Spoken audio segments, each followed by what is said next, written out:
June 6, 1944, 00015 hours. Strongpoint WN-62, Omaha Beach. Gerrit Heinrich so carefully cleaned the barrel of his MG-42 machine gun in the concrete bunker overlooking the channel. In his pocket, he carried a letter from his girlfriend in Metzingen, promising to wait for him until the war's victorious end. The invasion will be their grave. We will throw them back into the sea within hours. He had written these words to her just 3 days earlier, after Feld Marshal RML himself had inspected their positions. The Desert Fox had looked through Seal's gun aperture, studied the overlapping fields of fire, and nodded with satisfaction. When they come, RML had said, this beach will be their cemetery. Through the embracer, CO could see nothing but peaceful darkness over the channel. The night was calm, almost serene. In 12 hours, this same young man would be found weeping uncontrollably in his bunker, surrounded by 13,500 empty shell casings, his gun barrel warped from heat, watching an invasion force so vast that his mind would simply refuse to process what his eyes were seeing. Though CO would later claim to have inflicted 1,000 to 2,000 casualties, historians consider this impossible given that total American casualties at Omaha Beach, from all causes, were approximately 2,400. The mathematics of German defeat were about to be written not in strategic assessments or intelligence reports, but in the shocked testimonies of soldiers who would witness the largest amphibious invasion in human history from the wrong side of the gun sight. The Atlantic Wall stretched 2,400 miles from Norway to the Spanish border, what German propaganda called the most formidable defensive line in military history. Along the Normandy coast, 58 divisions of varying quality manned positions that had consumed 17 million cubic meters of concrete and 1.2 million tons of steel. Hitler himself had declared it impregnable. The defensive preparations at Omaha Beach alone seemed to justify such confidence. The U.S. Army Center of Military History records that the Germans had constructed 8 concrete bunkers, 35 pillboxes, for artillery positions, 18 anti-tank gun positions, 45 rocket launcher sites, 85 machine gun nests, and 6 mortar pits. The beach itself had been turned into a killing field. 3,700 obstacles had been planted in the tidal zone, including Belgian gates, Czech hedgehogs, and wooden stakes, many topped with teller mines. Behind the beaches, 6.5 million mines had been laid, though RML had wanted 60 million. Colonel Ernst Goth, commanding the 916th Grenadier Regiment near Bayer, had calculated the defensive firepower in his sector. His 4 batteries could theoretically deliver 120 rounds per minute into the beach sectors. Combined with other batteries, the Germans could concentrate massive firepower on any landing attempt. These calculations, however, assumed unlimited ammunition, an assumption that would prove fatally flawed. June 5 had brought weather that Luftwaffe meteorologist Walter Stubbe in Paris had declared impossible for invasion. Wind speeds reached 20 to 25 knots. Waves climbed to 6 feet, and low clouds hung at 500 feet. Stubbe, using data from U-boat and weather stations, had assured the High Command that conditions would remain poor for at least 2 weeks. Based on this forecast, many senior officers had left their posts. RML himself had departed for Germany on June 5 to celebrate his wife's birthday, carrying a pair of gray suede shoes he had purchased in Paris. General Friedrich Dolman, commanding the 7th Army, had ordered division commanders to attend war games at Rennes. Even the naval patrols that normally swept the channel had been cancelled due to rough seas. This meteorological confidence would prove to be the first German miscalculation. Unknown to Stubbe, the Allies possessed weather stations in Greenland and weather flights over the Atlantic that detected a brief break in the storm, a 36-hour window that Group Captain James Stagg had identified and Eisenhower had seized.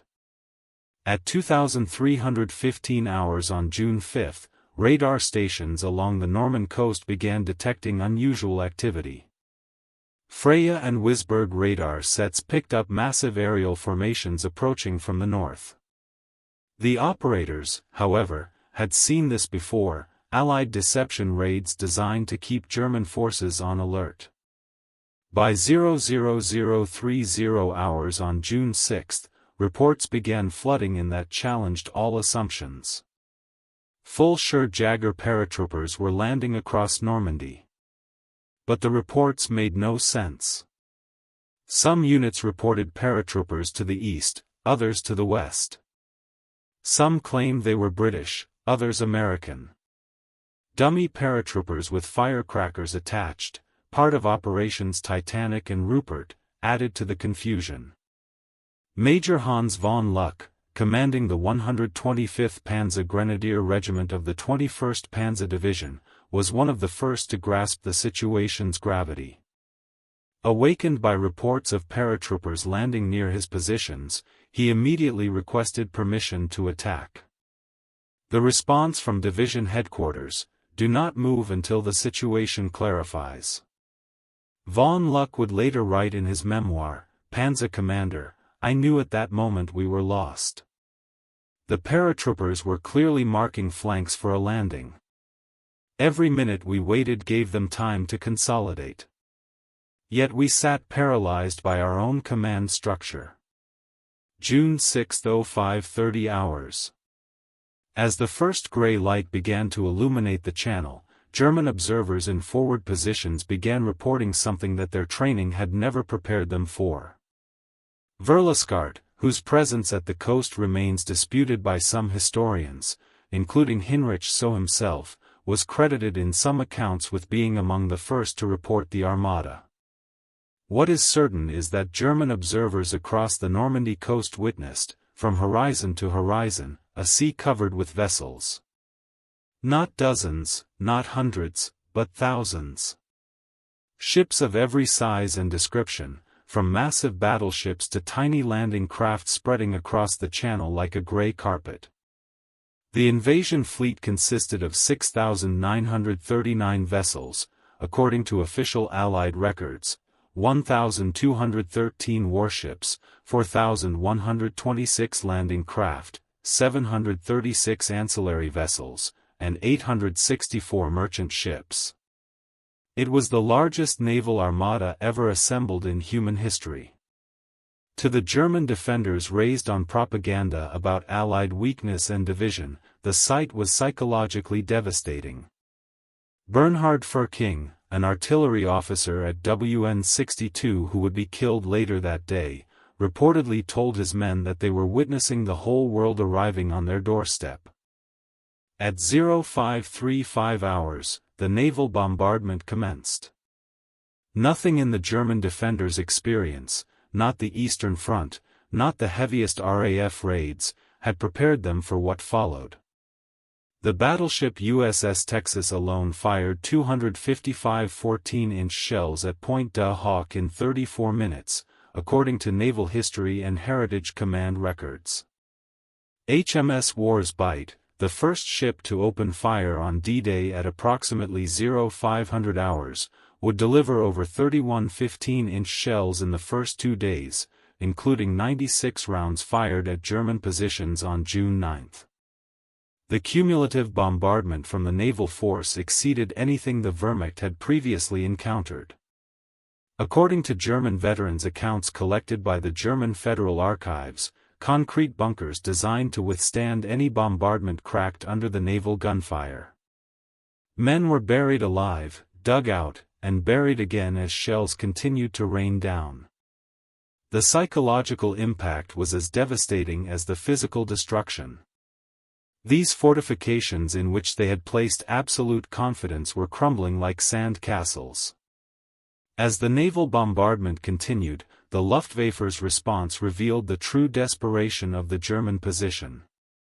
Obus Isef Pips Prill, commanding Jagdgeschwader 26, received orders to attack the invasion fleet with his entire force. His response, recorded in the Wing's war diary: "What entire force? I have 2 planes." The Luftwaffe, which had promised air superiority over any invasion, could muster only 319 sorties on D-Day against 14,674 Allied sorties.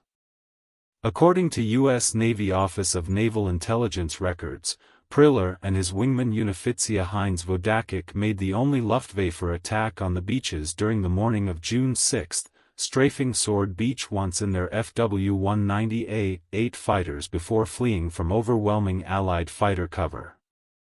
This single strafing run by 2 planes against an invasion force of thousands became a symbol of German impotence.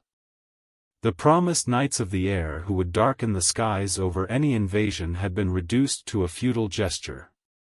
At 0630 hours, the first assault waves hit the beaches.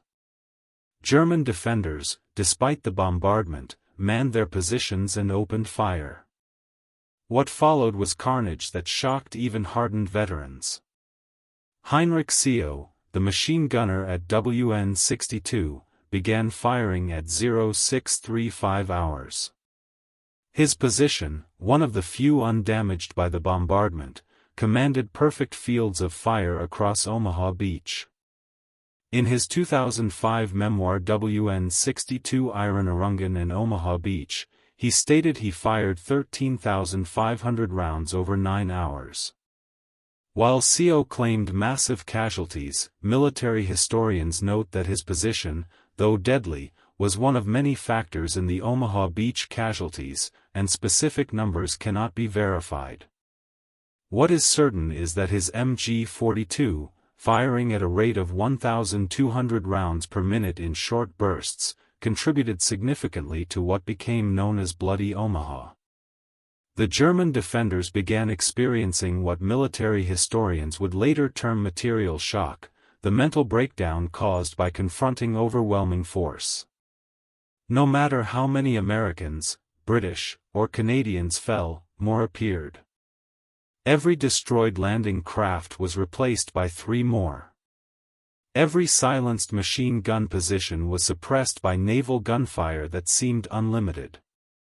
By midday, German positions began reporting critical ammunition shortages. The defensive plans had calculated ammunition expenditure based on repelling a limited assault. Nobody had planned for this scale of attack. According to Wehrmacht supply records, positions that had ammunition calculated for a 3-day battle exhausted their supplies within hours. Artillery batteries, the backbone of the defense, faced similar crises.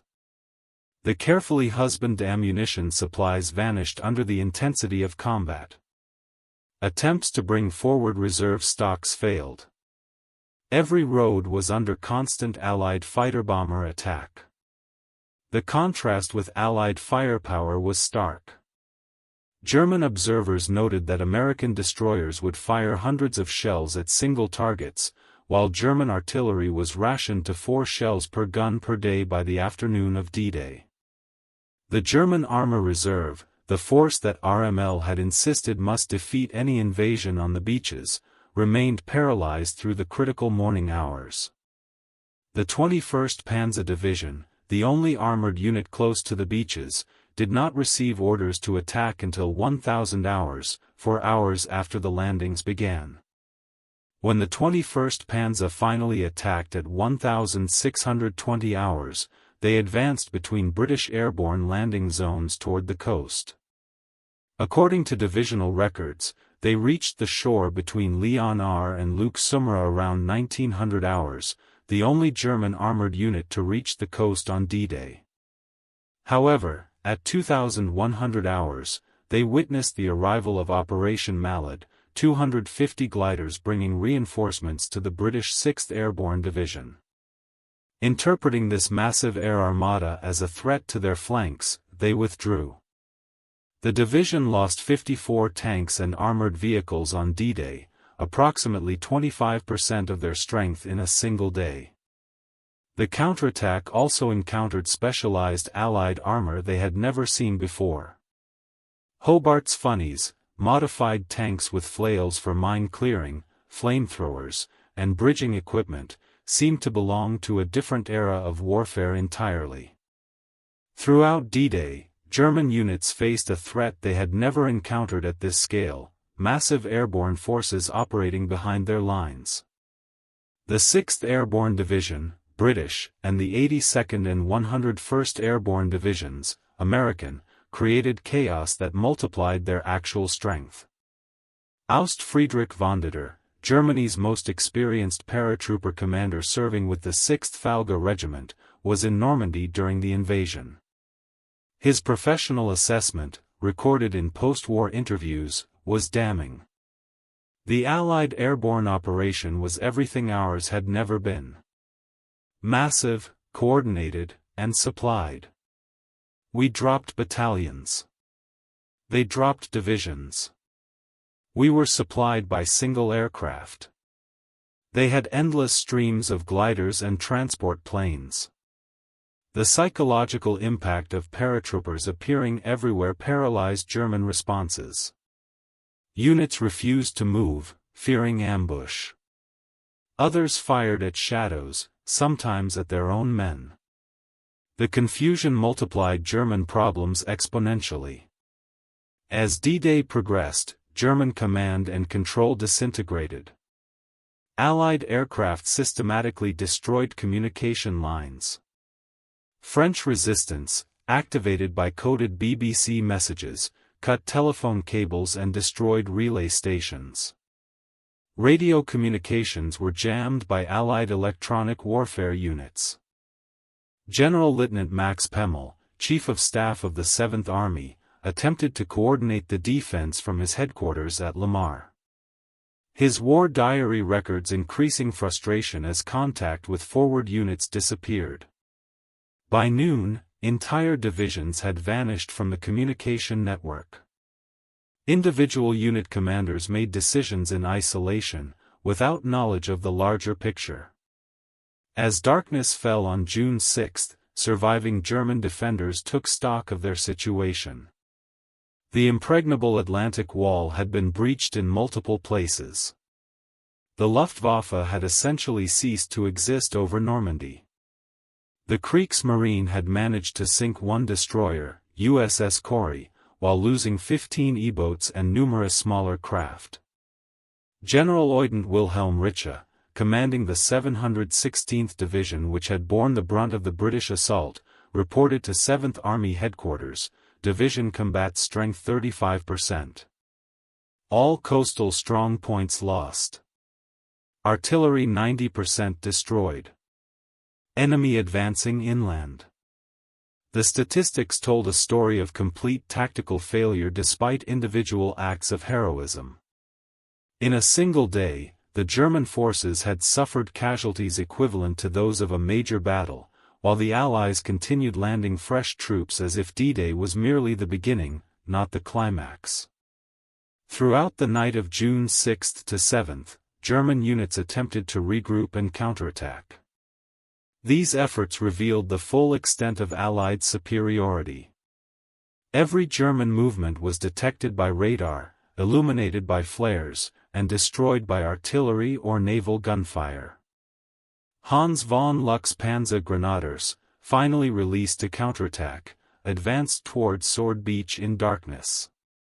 According to his memoir, they were immediately illuminated by parachute flares and subjected to devastating fire from destroyers offshore. It was like daylight. Every vehicle, every soldier was visible. The shells came from the sea with perfect accuracy. We lost half our strength without seeing a single enemy soldier. Meanwhile, Allied reinforcements continued landing. The artificial Mulberry harbors were already being assembled. Supply ships anchored in organized rows. The invasion was not just succeeding, it was transforming into a permanent presence.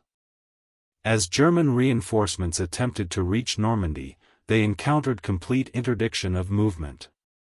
Every road, railway, and bridge was under constant attack.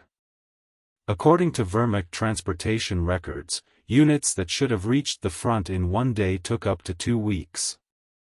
The 2nd SS Panzer Division, Das Reich, stationed near Toulouse, took 17 days to reach Normandy, a journey that should have taken 3 days.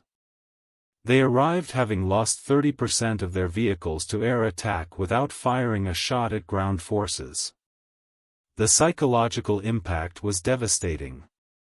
If they could not even reach the battlefield intact, how could they hope to influence it? Meanwhile, Allied logistics operated with stunning efficiency.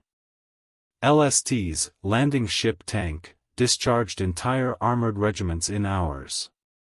Within days of D-Day, the Allies were landing 15,000 tons of supplies daily, more than the entire German army in Normandy consumed in a week. By June 12, German forces in Normandy were approaching psychological collapse. They had lost 26,000 men killed, wounded, or missing, roughly equivalent to 2 full divisions. Replacements were minimal. Meanwhile, Allied strength grew hourly. Carentan fell on June 12, linking Utah and Omaha beaches. The German paratroopers of the 6th Fallschirmjäger Regiment, elite troops who had never previously retreated, withdrew in disorder. Their commander, Friedrich reported to higher headquarters, "My regiment no longer exists as a combat unit. The survivors are psychologically broken." On June 13, SS Obersturmführer Michael Wittmann achieved one of the few German tactical victories in Normandy. According to British military records, he destroyed 13 to 14 tanks, 2 anti-tank guns, and 13 to 15 personnel carriers in the Battle of Falaise Pocket within 15 minutes. German propaganda seized on this victory as proof that German arms could still prevail. But even this victory revealed the futility of the German position. Wittmann's Tiger tank, disabled in the battle, was replaced by the Germans with difficulty. The British losses were replaced within hours. The tactical brilliance of individual German soldiers could not overcome industrial mathematics. Wittmann himself, with 138 confirmed tank kills across all fronts, was killed on August 8 when his Tiger was destroyed. Whether by British gunner Joe Ince of the Northampton Shia Yeomanry or Canadian forces remains disputed.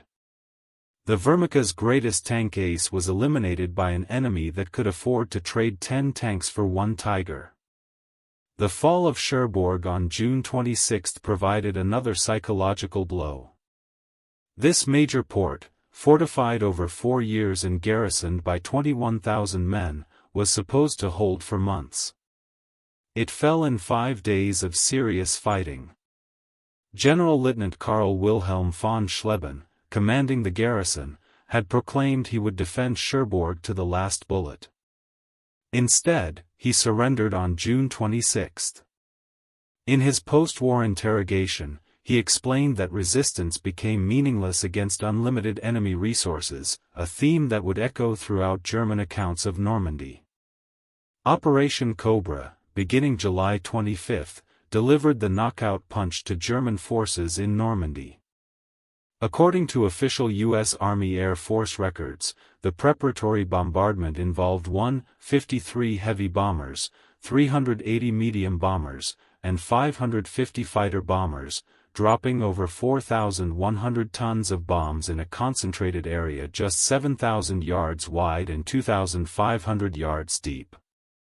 General-Lieutenant Fritz Baulein, commanding Panzer Division, reported to Army Group B, "My division is annihilated."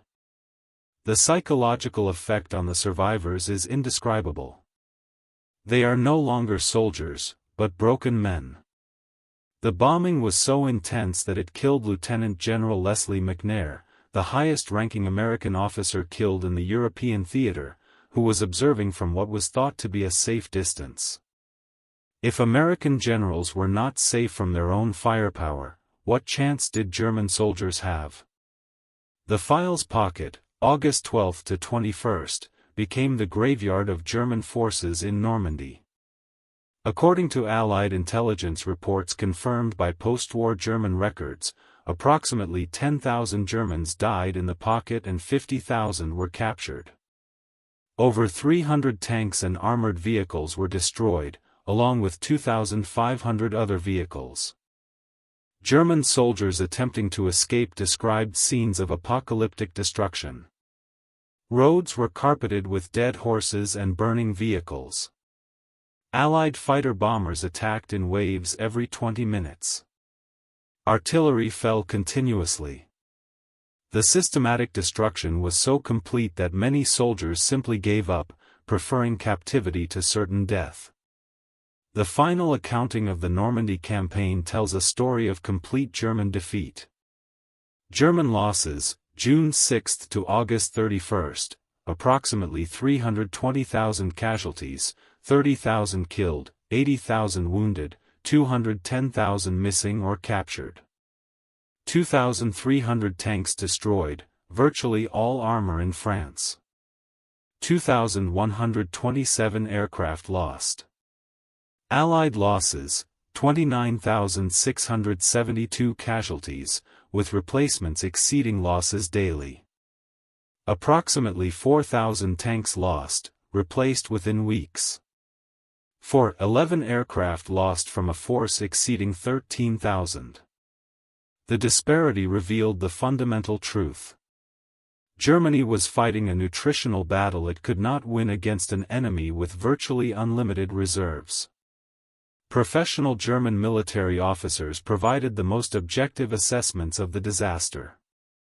General Diensttruppen Heinrich Severloh, who assumed command in Normandy after Rommel was wounded, reported to OKW on August 1, "The enemy's material superiority is at least 20-1 in artillery, 10-1 in tanks, and absolute in aircraft. He can replace all losses within days. We cannot replace anything." General Hansbadel, Rommel's chief of staff, wrote in his 1949 memoir, "Normandy proved that courage alone could not overcome industrial supremacy. We faced an enemy who had mechanized not just warfare, but victory itself." General Feld Marshal Erwin Rommel left the most powerful testament to the Normandy experience. In his final report to Hitler on July 15, 2 days before being severely wounded by Allied aircraft, he wrote, "The troops are fighting heroically everywhere, but the unequal struggle is nearing its end. The enemy's overwhelming superiority in men and material is beginning to tell. I must beg you to draw the necessary conclusions without delay." This was military language for complete defeat. Rommel, Germany's most celebrated commander, was telling Hitler that the war was lost. The Normandy campaign revealed that World War II had become a production war. German soldiers witnessed American industrial capacity that defied their comprehension. Ford's Willow Run plant alone produced one B-24 bomber every 63 minutes at peak production. American factories produced 96,000 aircraft in 1944. Allied ammunition expenditure in one day exceeded German production in a month.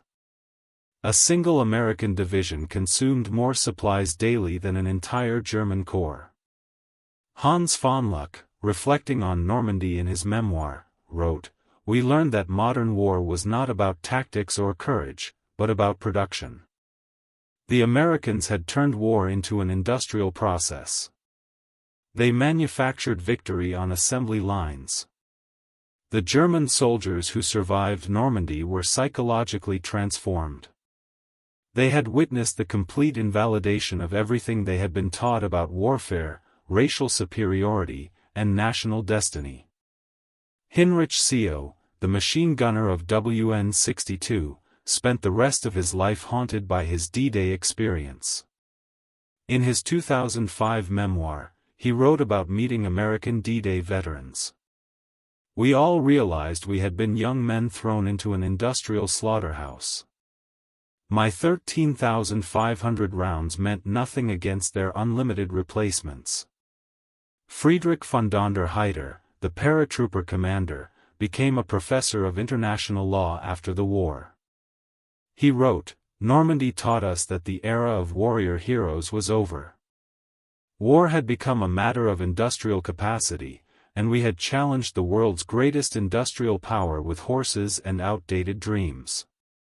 D-Day, from the German perspective, was not merely a military defeat.